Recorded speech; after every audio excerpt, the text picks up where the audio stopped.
We're here at our ministry center on Capitol Hill. Peggy Nienaber, Chief of Program. And one of the joys that we have here is hosting friends. We call them more formally allies in ministry because you just can't do any of this kind of work alone. In fact, we need each other. We need each other's gifts. We need each other's companionship, prayers, friendship. And we have a lot of good friends here. One is Jack Kranz. And Peggy, we're going to talk to Jack in a second. Welcome always Thank you. To the fellowship here. It's a blessing and just great to be in partnership with Faith in Action. Well, you're going to hear about Jack's work in a minute, but Peggy, Jack isn't the only one. We got more allied friends and ministry partners here at our ministry center. We do. We have Priests for Life. We also have Focus on the Family. We have JCN, which is Judicial Crisis Network, and our long-standing Christian Defense Coalition with Pat Mahoney. Pat Mahoney. And you need no introduction to him. He makes enough noise of his own. Yeah. But Point Man Ministries, Jack, talk to us about that, then introduce your guests. Okay. Point Man Leadership Institute. I'm here basically the blessing of being in partnership and fellowship. Point Man Leadership Institute was begun by Bob Vernon, former Assistant Chief of Los Angeles Police, and basically a burden to stimulate and inspire leadership that not only honors God, but ethical leadership across the world.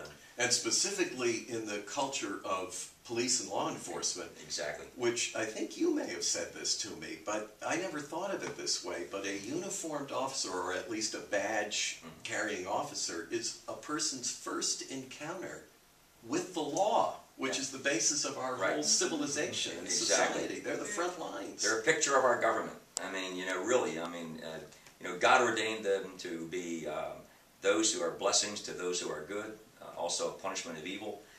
But that's a heavy weight of responsibility. It really for is. Men and women who carry the badge.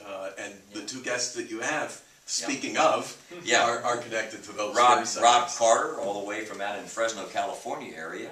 And Jim Bontrager from Elkhart, Indiana. Long time. Jim and I were together in Buffalo, New York years ago and see each other from time to time. And talk to us about why you three gentlemen are together. Okay, well, Rob basically has a background in actually in construction, but basically, and also in world missions, but just got a deep, deep passion for what's happening in law enforcement.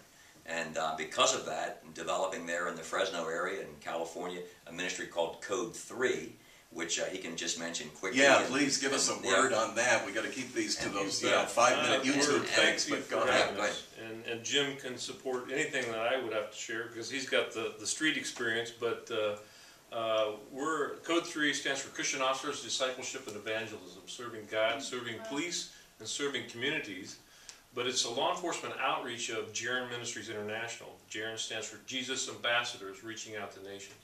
We've been in a pastor and church leadership training ministry for many years. So one of the things that, through our involvement with Point Man Leadership Institute over the last 13 years in Africa, bringing that ministry home to the States, heard about the movie Courageous being filmed when we were here for the National Prayer Breakfast. So started dreaming about... And I think, Jim, you're probably going to say more about that film. So Jim here has been behind the scenes writing the curriculum for that. He can share about that. But we just, together here in D.C., had the vision of Central Valley Police Week when the film came out to honor law enforcement and use that as a way to springboard not only to get police officers and their spouses to come to the theater for free. We started. And this is let's make it clear, this is a Christian film with a Christian message told in a very specific way, though, where the audience is receptive to that message. And you had a theater full of police officers. Well, we had several theaters. Yeah, several. We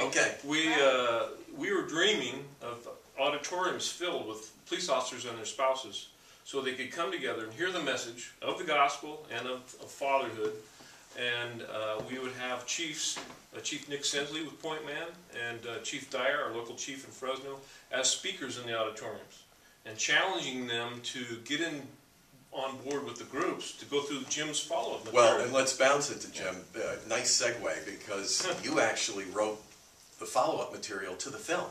Well, actually, a team of officers in northern Indiana, southern Michigan, we had the opportunity to get together because law enforcement, by its very nature, you think about 2 Thessalonians chapter 2, we talked about the lawless one coming, and so here we have this fusion point as our culture slides into lawlessness with those who are law enforcement. And unfortunately, dealing with sad, mad, and bad people all day long. The job takes its toll. We have 3 times as many police officers commit suicide each year as die in the line of duty. We have just a number of struggles that tears up their relationships and their families, and if they're not careful, develop a cynical attitude, and it has to do with the nature of the job. And so here they are working for the Lord and representing Him, but yet suffering at the hand of the enemy. And so our heart is to see God get in there in a redemptive way, and Courageous is a wonderful tool to do that, to go in there and just speak the message of hope. And your study gives them something that makes it even more meaningful, because it's not just a film event.